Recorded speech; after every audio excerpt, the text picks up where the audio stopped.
Assalamualaikum sir, I am Tahir Mamar from Medicine 1 Section A and I am going to present on the topic of unstable angina and NSTEMI. So first of all, I would like to explain the concept of the blood clot formation as it is the major concept behind this.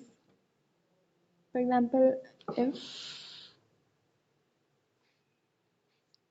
this is our normal coronary artery, basically इसमें हमारे पास क्या है कि blood demand in our heart is equal to the blood supply. जितनी हमारे heart जो demand कर रहा है ब्लड की, यानी कि ऑक्सीजन की, ब्लड की, न्यूट्रिएंट्स की, उतनी ही सप्लाई जो है पहुंच रही है। लेकिन फॉर एग्जांपल अगर हमारी आर्टरी में या हमारी जो एंडोथेलियम में कोई भी इंजरी हो गई है जिसकी वजह से हमारे पास जो हमारा वैन विलिब्रेंट फैक्टर है बेसिकली वो एक्टिवेट हो रहा है और वो हमारे पास प्लेटलेट रिक्रूटमेंट कॉज कर रहा है, यानी कि it is forming a loose platelet plug. अब हमारे पास अब क्या है कि हमारा जो for example like calcium platelets and thrombin they will convert the fibrinogen to fibrin. Basically fibrin is a stabilizer. Fibrin will act as a stabilizer for this plug and at last अगर हम इसको अभी भी treat नहीं कर रहे, ठीक है, एंड इसी टाइम पे इसका ट्रीटमेंट नहीं मिल रहा, तो एंड में क्या होता है कि हमारा जो फैक्टर 13 है बेसिकली वो एक्टिवेट होता है and it act as a preserver. अब इसने क्या करना है कि इसने कंप्लीट प्लग को प्रिजर्व कर देना है, यानी कि इसने एक तरह से बिल्कुल इसको मतलब इसको सीमेंटेड कर दिया, जिसकी वजह से हमारे पास क्या है कि अब हमारे अब सही मतलब आम मेडिसिन से हम इसको नहीं तोड़ सकते, ठीक है। अब हमारे पास यानी कि जो हमारा ब्लड फ्लो है वो बहुत ज़्यादा कॉम्प्रोमाइज़ हो गया है। फॉर एग्जांपल अगर हम लोगों की जो डिमांड थी ऑक्सीजन की वो 95% थी ब्लड की, तो हम लोगों की जो ऑक्सीजन सप्लाई है वो इस टाइम हमारी कितनी होगी 10% या 20%। अब बेसिकली ये है क्या, बेसिकली दिस इज इस्कीमिया कि हम लोगों का जो टारगेटेड पार्ट है, हम लोगों के जो टारगेटेड सेल्स हैं या जो हमारे टारगेटेड ऑर्गन्स हैं वहाँ पे हम लोगों का जो ब्लड की डिमांड है बेसिकली वो ब्लड जो है वो रीच नहीं कर रहा। अब अगर हम लोगों की डिमांड ब्लड की पूरी नहीं हो रही, it means that part is depleted in oxygen as well as in nutrients. So अब यहाँ पे क्या होगा कि इन सेल्स की डैमेज स्टार्ट हो जाएगी। So now I will explain what is angina, unstable angina and NSTEMI. अब जब ये ब्लड क्लॉट बन गया, हम लोगों की ब्लड सप्लाई जो है स्पेसिफिक पार्ट में कॉम्प्रोमाइज़ हो गई है, तो अब हमारे पास क्या होता है कि चेस्ट में there is a sudden onset of pain.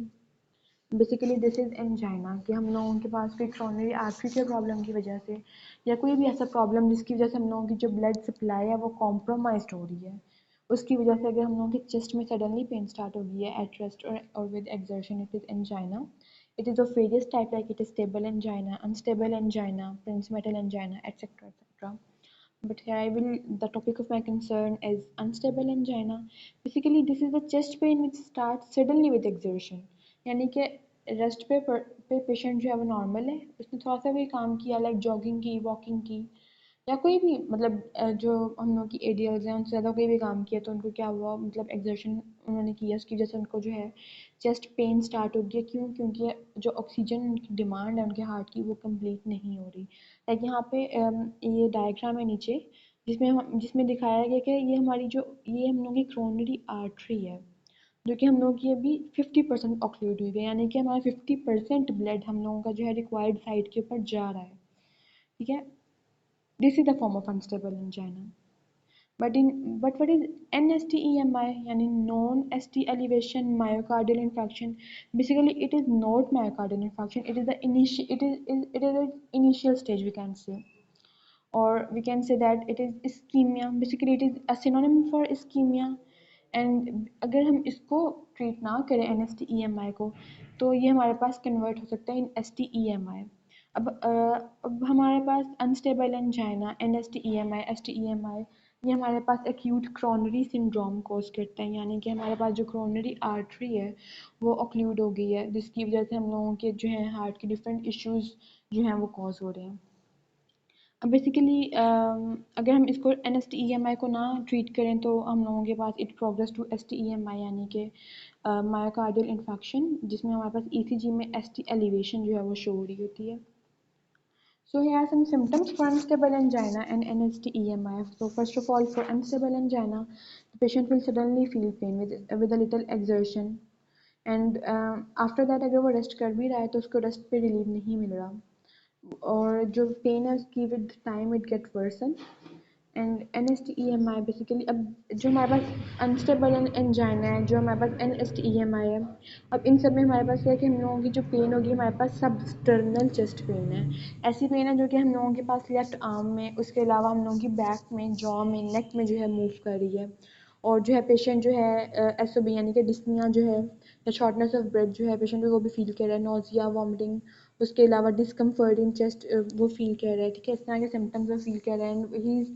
He is facing substernal pen.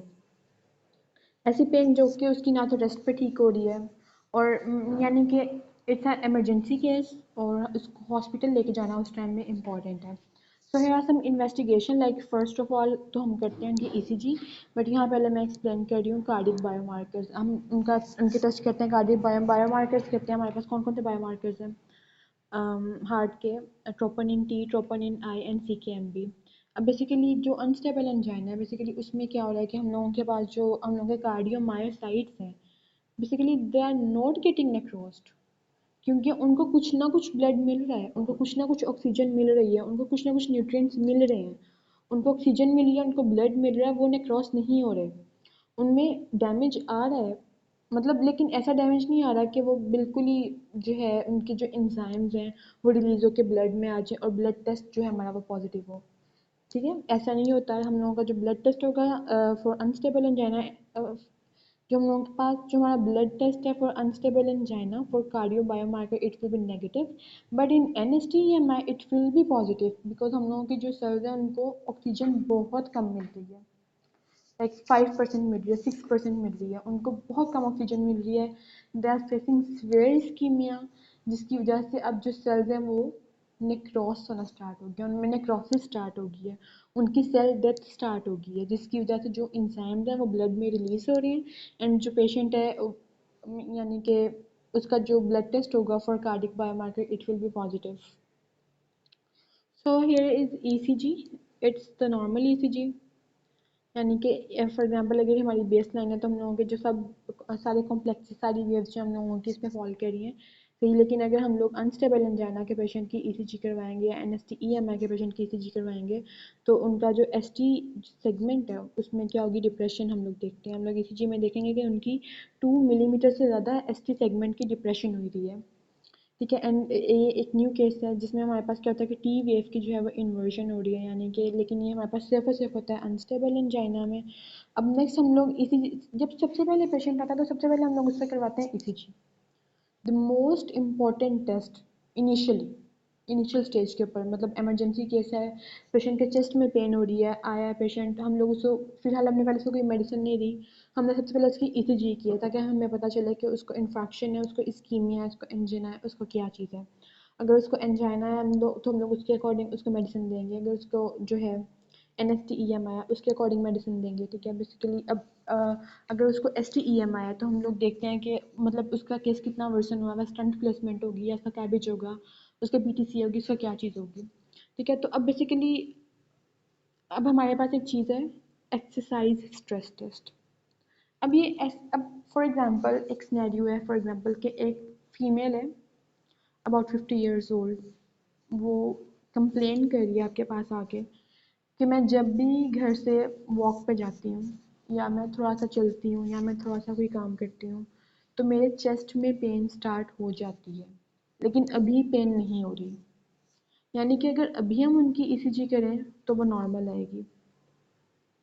ठीक है, लेकिन अगर हम उनकी अभी ECG करें तो वो नॉर्मल होगी. तो हम क्या करेंगे कि हम उनका करवाएंगे, ऐसे पेशेंट्स का हम करवाते हैं एक्सरसाइज स्ट्रेस टेस्ट. बेसिकली इनमें हम लोग क्या करवाते हैं कि उनका जो हार्ट रेट है यानी कि 220 माइनस एज, अब हम उनके मैक्सिमम हार्ट रेट तक हम लोग उनका जो है लेके जाते हैं हार्ट रेट, और हम उनका करवाते हैं एक्सरसाइज. अब फिर हम क्या करते हैं ईसीजी। अब बेसिकली इनिशियली ईसीजी हमारी नॉर्मल थी उस पेशेंट की। अब जैसे जैसे वो एक्सरसाइज कर रही है, एक्सर्शन कर रही है, इस्कीमिया हो रहा है, ब्लड की डिमांड ज़्यादा है हार्ट में बट ब्लड की सप्लाई कम जा रही है, तो इस्कीमिया कॉज हो रहा है। एसटी सेगमेंट की डिप्रेशन साथ में स्टार्ट हो जाएगी। तो ऐसे पेशेंट जिनको अभी पेन नहीं है लेकिन वो एक ओल्ड पेन की कंप्लेन कर रहे हैं, उनको हम लोग करवाते हैं उनका एक्सरसाइज स्ट्रेस टेस्ट। इस तरह से हम लोग उनका जो है फाइंड आउट कर सकते हैं कि इनको क्या प्रॉब्लम है हार्ट की। इनको अनस्टेबल एंजाइना, एसटीएमआई जो है क्या एसटीईएमआई में हम लोग मतलब कुछ ऐसे पेशेंट्स जिनको पहले से इन्फेक्शन हो चुका है या पहले से हार्ट अटैक के पेशेंट हैं, ऐसे पेशेंट्स को हम लोग एक्सरसाइज स्ट्रेस टेस्ट नहीं करवाते। या कोई पेशेंट जो एक्सरसाइज इतनी ज़्यादा नहीं कर सकता, हम उनका करवाते हैं केमिकल स्ट्रेस टेस्ट। इसमें बेसिकली हम लोग क्या करते हैं कि हम आईवी फॉर्म में उनको जो है मेडिसिन दे रहे हैं, थेलियम जो है हम उनको अपटेक करवा रहे हैं, जिसकी वजह से उनका जो हार्ट रेट है वो ज़्यादा हो रहा है। अब बेसिकली जो हमारे हार्ट के सेल्स हैं they are lover of thallium, वो बहुत मतलब जल्दी अपटेक करते हैं थेलियम का। बट अब हम लोग चेक कर रहे हैं कि इन सेल्स ने थेलियम को अपटेक कर दिया यानी कि ये सेल्स नॉर्मल हैं। अब कुछ सेल्स ऐसे केसेस में से तो ऐसे होंगे कि जो थीलियम अपटेक नहीं कर रहे। क्यों नहीं अपटेक कर रहे? दो रीजन हो सकती हैं, आइदर दे आर इन्फेक्टेड और they are ischemic. So to find this we will wait and like for example अगर हम वेट कर रहे हैं फॉर 20 मिनट्स, तो अब इन 20 मिनट्स में जो इस्कीमिक सेल्स होंगे वो नॉर्मलाइज होके वो जो है थीलियम को अपटेक कर लेंगे एंड हमें जो है रिजल्ट मिल जाएगा कि इतने सेल्स इस्केमिक है, इतने नॉर्मल है। लेकिन जो इन्फेक्टेड सेल्स होंगे वो उसका अपटेक नहीं करेंगे। ठीक है, तो इस तरह केमिकल स्ट्रेस टेस्ट हम लोग करवाते हैं उन पेशेंट में जो कि एक्सरसाइज स्ट्रेस टेस्ट नहीं कर सकते। So here are some risk features for unstable angina and STEMI. Basically अगर तो चेस्ट पेन जो है मोर देन 10 मिनट ज़्यादा हो रही है तो बिल्कुल हमें मतलब वेट नहीं करना चाहिए, इट्स एमरजेंसी केस, फ़ौरन जो है उनको एमरजेंसी डिपार्टमेंट में ले जाएं। उसके अलावा अगर उनके कार्डियो बायोमार्कर्स जो हैं वो एलिवेट हो रहे हैं, और उसके अलावा अगर क्या है सस्टेन्ड वेंट्रिकुलर टेकिकार्डिया। अब basically what is sustained ventricular tachycardia? अगर हमारे पास क्या हो रहा है कि पेशेंट को वेंट्रिकुलर टेकिकार्डिया हो रहा है for more than 30 seconds and it is symptomatic, patient को जो है जो सिम्टम्स हैं वो फील हो रही हैं, तो हम लोग कहते हैं कि इस पेशेंट को सस्टेन्ड वेंट्रिकुलर टेकिकार्डिया है। या फिर उस पेशेंट को क्या है क्रॉनिक रीनल डिजीज़। अब बेसिकली इसमें क्या सिस्टम है कि अगर उस पेशेंट का जो एल्डोस्टेरॉन सिस्टम है वो वर्क नहीं कर रहा। क्यों नहीं वर्क कर रहा? क्योंकि उसके जो किडनी में उनके हम लोगों के नेफ्रॉन के जो डिस्टल ट्यूब्यूल्स हैं उसमें एक्वापोरिन 2 चैनल्स जो हैं हम लोगों के उनकी फॉर्मेशन नहीं हुई हुई, यानी कि अल्डोस्टेरॉन सिस्टम नहीं वर्क कर रहा, वाटर की अपटेक नहीं हो रही। जब ब्लड में से वाटर की अपटेक नहीं हो रही तो ब्लड की विस्कोसिटी ज़्यादा हो रही है and it will ultimately result in increased osmolality and osmolarity of the blood. अब जब ब्लड की विस्कोसिटी, ऑस्मोलैरिटी सब कुछ ज़्यादा है तो बेसिकली क्या है कि हमारा जो ब्लड है वो थिकन हो रहा है, यानी कि ब्लड की क्या हो रही है स्टेसिस होगी। अब जब ब्लड की स्टेसिस होगी तो it will result in blood clot formation, और जब ब्लड क्लॉट की फॉर्मेशन होगी तो क्या होगा कि पेशेंट को इस्कीमिया होगा and it will result in either unstable angina, NSTEMI, और अगर केस वर्सन हो जाए ना ट्रीट करें उसको तो तो हमारे पास क्या होगा कि वो प्रोग्रेस कर जाएगा टूवर्ड द एसटीईएमआई। अब बेसिकली अब जो अनस्टेबल एंजाइना है और जो हमारे पास S N S T E M I यानी कि non S T elevation M I है बेसिकली। अब इसमें क्या है कि जो हमारा ब्लड क्लॉट है it is still in progress, उसकी जो फॉर्मेशन है वो प्रोग्रेस में है, it's formation is in progress. तो अब हमने क्या करना है कि यहाँ पे हम लोग थ्रोम्बोलिटिक्स तो यूज़ नहीं कर सकते। We will use anti thrombin, anti platelets, glycoprotein 2A3B inhibitors, beta blockers, nitroglycerine. So what is anti platelet? यानी कि अब हमारे पास जो लाइफ सेविंग ड्रग है ऐसे केस में हमारे पास होती है एस्पिरिन। ऐसे पेशेंट्स को हम लोग सबसे पहले हम लोग देते हैं एस्पिरिन। अब बेसिकली एस्पिरिन का फंक्शन क्या है कि ये सबसे पहले तो क्या करते हैं कि इस्कीमिक स्ट्रोक के चांसेस को प्रिवेंट करती है, उसको रिड्यूस करती है, ब्लड क्लॉट की फॉर्मेशन को रोक रही है, अल्टीमेटली मोर्टेलिटी को रोक रही है। ठीक है, अब बेसिकली ये क्या करती है कि हम लोगों के जो प्लेटलेट्स में थ्रोम्बोक्सिन A2 है उसकी फॉर्मेशन को रोक रही है, जिसकी वजह से हमारे पास प्लेटलेट्स की फॉर्मेशन नहीं हो रही। जब प्लेटलेट्स नहीं बन रहे तो हमारे पास क्या है कि हमारे पास प्लेटलेट प्लग नहीं बन रहा।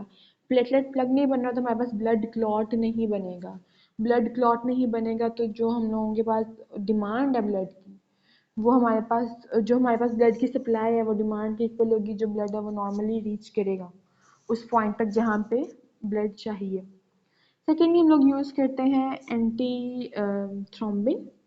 इसमें हमारे पास जो मोस्ट कॉमन एग्जांपल हम लोग यूज़ करते हैं हेपेरिन, ये भी लाइफ सेविंग ड्रग है बेसिकली। अब हेपेरिन जो है वो क्या करती है कि हम लोगों के पास जो कोएगुलेशन है एंड कोएगुलेशन को रोकती है, यानी कि इट इज़ एंटी कोएगुलेंट। हमारे पास फैक्टर 9 और 10 की एक्टिवेशन को रोकती है, जिसकी वजह से हमारे पास क्या बना है कि हमारे पास थ्रोम्बिन नहीं बन रहा, थ्रोम्बिन नहीं बन रहा यानी थ्रोम्बस नहीं बन रहा। तो हमारे पास क्या हो रहा है कि अब बेसिकली क्या करती है कि हम लोगों के ब्लड को थिकन कर रही है, सॉरी थिन कर रही है, ब्लड थिन हो रहा है तो थ्रोम्बिन नहीं बनेगा, कोई क्लॉट नहीं बनेगा, मतलब कि ब्लड को कोई भी रेजिस्टेंस जो है वो फील नहीं होगी और हम लोगों का जो रिक्वायर्ड साइट है वहाँ पे हमारा जो ब्लड है वो नॉर्मली जाएगा। अब सेकेंड हम लोग जो चीज़ यूज़ करते हैं, इसके बाद हम लोग यूज़ करते हैं glycoprotein 2A and 3B inhibitor. अब बेसिकली इसको यूज़ करने का जो हमारे पास मकसद है वो क्या होता है कि जो हमारे पास ग्लाइकोप्रोटीन 2A और 3B होता है, basically it act as a glue between platelets, यानी कि प्लेटलेट प्लग में एज अ ग्लू एक्ट कर रही है, प्लेटलेट्स को मज़ीद जो है सीमेंट कर रही है, प्लेटलेट को मज़ीद जो है वो मतलब कलेक्ट कर रही है, एक टाइटन प्लग बना रही है, जिसकी वजह से हमारे पास क्या होता है कि हमारे पास ब्लड फ्लो जो है वो डिस्टर्ब हो रहा होता है। तो हम लोग देते हैं glycoprotein 2A and 3B inhibitor, यानी कि जब ये रिलीज़ नहीं होगी ग्लाइकोप्रोटीन तो ऑब्वियसली हम लोगों का जो प्लग है उसमें एक स्टेबिलिटी नहीं आ रही, उसको मतलब कि वो हमारे जो प्लेटलेट्स हैं वो प्लग नहीं बना रहे, उसमें कोई स्टेबिलिटी नहीं आ रही। उसके अलावा हम लोग यूज़ करते हैं बीटा ब्लॉकर। अब बेसिकली बीटा ब्लॉकर्स का फंक्शन क्या होता है कि ये हमारे पास करवाते हैं वेजोडाइलेशन। लेकिन कोई भी ऐसा पेशेंट यानी कि कोई कार्डियक फेलियर का पेशेंट है या फिर कोई हाइपोटेंशन का पेशेंट है, तो ऐसे पेशेंट्स में हम लोग बीटा ब्लॉकर्स को नहीं यूज़ करते, बिकॉज अगर हाइपोटेंशन का पेशेंट है, बीटा ब्लॉकर दे दिए, मजीद वेजोडाइलेशन हुई, मजीद वेजोडाइलेशन हुई यानी कि ब्लड प्रेशर मजीद कम हो जाएगा। इसलिए हम लोग ऐसे पेशेंट में बीटा ब्लॉकर जो है सो हम लोग कॉन्ट्राइंडिकेट करते हैं। उसके अलावा हम लोग देते हैं नाइट्रोग्लाइसिन। बेसिकली जो नाइट्रोग्लाइसिन है हमारे पास जस्ट अ पेन रिलीवर, ये हमारे पास लाइफ सेविंग ड्रग नहीं है, ये सिर्फ और सिर्फ क्या करती है कि सिर्फ और सिर्फ ये पेन रिलीफ करती है। अब ये हमारे पास इनिशियल मैनेजमेंट स्ट्रेटजी है कि पेशेंट आया फ्रॉम उसकी ईसीजी की, पता चला ये प्रॉब्लम है, अनस्टेबल एंजाइना या फिर NSTEM आया, हम उसकी मेडिकेशन हमने कर दी फटाफट। लेकिन अगर विद टाइम इस मेडिकेशन से भी पेशेंट को नहीं फ़र्क पड़ रहा, उसके जो सिम्टम्स हैं वो वर्सन हो रहे हैं, यानी कि क्या हो रहा है, उसकी पेन है वो वर्सन हो रही है, एस3 गैलप जो है हम लोग वी आर हेयरिंग एस3 गैलप। उसके अलावा क्या हो रहा है कि उसकी ईसीजी जो है वो वर्सन हो रही है, उसके ट्रोपोनिन के लेवल जो है वो राइज कर रहे हैं, यानी कि पेशेंट स्टेबल नहीं हो रहा, पेशेंट की कंडीशन नहीं ठीक हो रही, उसको मेडिकेशन से फ़र्क नहीं पड़ रहा, then we will go for invasive management. Like हम लोग इमीडिएटली उनकी एंजियोप्लास्टी या एंजियोग्राफी करते हैं, स्टेंट प्लेसमेंट करते हैं, अगर जो है उसकी ज़रूरत हो PTCA कैबिज वगैरह करते हैं हम लोग। नेक्स्ट ये एक सिनेरियो है कि 50 years old female came to the emergency department with a crushing substernal chest pain for the last hour। अब बेसिकली अब हमने इसमें ये 4 ऑप्शंस हैं एंड इसमें हम लोगों ने ये देखना है कि वर्स्ट प्रोग्नोसिस इनमें से किसका हो सकता है। अब बेसिकली हमारा आंसर जो है वो C है। अब बेसिकली अब A B और D को मैं रूल आउट करूँगी कि इस तरह से कि जो हमारे पास A है, बेसिकली इसमें इन्होंने कहा है कि ST एलिवेशन है इन लीड 2 3 एंड AVF, यानी कि अब हमारे पास लीड 2 3 और AVF, यानी कि हम लोगों के पास क्या हो रहा है कि जो हम लोगों की हार्ट की इंफीरियर वॉल है वहाँ पे ST सेगमेंट की एलिवेशन है, वहाँ पे मायोकार्डियल इन्फार्क्शन है। लेकिन इसकी वजह से मोर्टेलिटी रेट जो है वो बहुत ज़्यादा कम है, यानी कि इसका प्रोग्नोसिस इतना बुरा नहीं हो सकता, यानी कि ट्रीटमेंट से पेशेंट को जो है वो मतलब पॉजिटिव इफेक्ट्स शो हो सकते हैं। सेकेंड हमारे पास है PR interval is more than 200 millisecond. अब बेसिकली ये हमारे पास डिनोट कर रहा है फर्स्ट डिग्री AV ब्लॉक को, यानी कि बीट मिसिंग। अब डी हमारे पास क्या है कि ST depression in lead V1 and V2। Basically इसमें हमारे पास क्या है कि अनस्टेबल एंजिना या फिर हमारे पास NSTEMI है हमारे पास, जो हमारे पास हार्ट की राइट वॉल में। तो बेसिकली इसकी वजह से भी मोर्टेलिटी रेट जो है वो बहुत ज़्यादा कम है। तो हमारे पास जो ऑप्शन बनता है वो है ST elevation in lead 2 and 4। Basically जो लीड 2 और 4 होती है हमारे पास रीडिंग दे रही होती है हमारे हार्ट की इंटीरियर वॉल की। तो यानी कि हमारे पास अगर और बेसिकली जो हमारे पास जो हार्ट की इंटीरियर वॉल का इन्फेक्शन है, बेसिकली वो बहुत ज़्यादा वर्स होता है और उसमें चांसेस जो हैं मोर्टेलिटी के वो बहुत ज़्यादा होते हैं। So here is the small overview of the unstable angina and NST-EMI. Basically जो हमारे पास अनस्टेबल एंजाइना उसमें हमारे पास नॉन ऑक्लूसिव थ्रोम्बस है, यानी कि हमारी जो आर्टरी है वो कुछ हद तक सिर्फ ऑक्लूड हुई हुई है, यानी कि कुछ ना कुछ ब्लड आगे जा रहा है। और NST-EMI में हमारे पास क्या होता है कि हमारे पास नॉन ऑक्लूसिव थ्रोम्बस है, यानी कि हमारे पास मतलब थ्रोम्बस का साइज बहुत बड़ा है, ब्लड बहुत थोड़ा जा रहा है, बहुत थोड़ा जा रहा है, इतना थोड़ा जा रहा है कि मतलब कि वो डिमांड के कोई 10% भी पूरा नहीं कर रहा जितनी डिमांड है। फिर हमारे पास क्या होता है कि अनस्टेबल एंजाइना में जो ईसीजी है वो नॉन स्पेसिफिक है, और बेसिकली इन दोनों में एसटी सेगमेंट डिप्रेशन है। लेकिन अनस्टेबल एंजाइना में जो है कुछ केसेस में साथ में टी वेव इन्वर्जन भी आ जाती है। उसके अलावा जो कार्डियक एंजाइम्स हैं अनस्टेबल एंजाइना में वो नॉर्मल होंगे, क्योंकि कार्डियोमायोसाइट्स में सेल्फ डैमेज नहीं हो रहा, सेल्फ डैमेज नहीं हो रहा, एंजाइम्स ब्लड में रिलीज नहीं हो रहे, blood test will be negative, यानी कि कार्डियक एंजाइम नहीं रिलीज हो रहे। ये हमारे पास पता चल गया कि अनस्टेबल एंजाइना है इस पेशेंट को। लेकिन NST-EMI में क्या होगा कि कार्डियोमायोसाइट्स आर गेटिंग नेक्रोज्ड, उनकी डेथ हो रही है, उनको ऑक्सीजन नहीं मिल रही, वो उनकी उनमें नेक्रोसिस हो रही है, उनकी डेथ हो रही है, उनके एंजाइम्स जो हैं वो ब्लड में रिलीज हो रहे हैं, जिसकी वजह से जो टेस्ट होगा कार्डियो बायोमार्कर्स का it will be positive. Next हम लोग अनस्टेबल एंजाइना के पेशेंट में हम लोग साथ में करवाते हैं एक्सरसाइज स्ट्रेस टेस्ट, यानी कि कोई पेशेंट आया है मतलब अपनी पुरानी कंप्लेन लेके लेकिन फ़िलहाल उसको पेन नहीं है, एक्सरसाइज स्ट्रेस टेस्ट करवाएंगे हम लोग, इसका वो पॉजिटिव होगा। लेकिन अब इसमें बेसिकली हमारे पास NST-EMI में भी ऐसी है, हम लोग उसका करवा सकते हैं, स्ट्रेस टेस्ट करवा सकते हैं हम लोग, उनका जो केमिकल स्ट्रेस टेस्ट है वो करवा सकते हैं। अब इस तरह से लाइक कि हमारे पास डिफरेंट इन्वेस्टिगेशंस के मेथड्स हैं जिनको हम लोग यूज़ करके रूल आउट कर सकते हैं कि क्या प्रॉब्लम नहीं है और क्या प्रॉब्लम है, और अब हमने ट्रीटमेंट जो है वो कहाँ से कहाँ पे स्टार्ट करना है।